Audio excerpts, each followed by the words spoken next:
Therapist here. Let's unpack that. So, using a boundary as a reason to not change or grow is unhealthy. And here's some examples of how it can look. And I did take some notes because I have brain fog and sometimes I forget what I'm saying mid sentence. So, one, we got a rigid boundary setter. That's where you're avoiding accountability, flexibility, discomfort.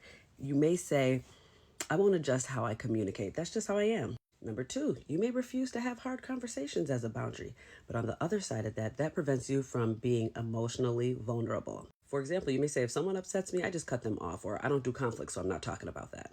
Number three, avoiding growth. You're almost confusing being safe with being stagnant or being comfortable. You may say, I don't date people who challenge me, or that environment pushed me too much. Number four, being emotionally withdrawn as a boundary. So if you need 20 minutes to calm down and then come back to the conversation to resolve it, cool.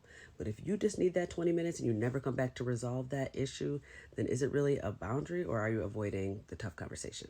And number five, the that's just how I am boundary, which could be problematic if the impact of that statement is hurtful to somebody else and you're not willing to reflect on it.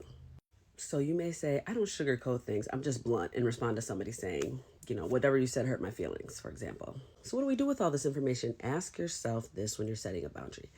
Is this protecting my safety or is it protecting me from growth? Because a healthy boundary will protect your safety, your dignity, your mental health. It creates space for accountability and flexibility. But an unhealthy boundary, that protects your ego, your comfort. And it doesn't really allow space for feedback or to repair relationships.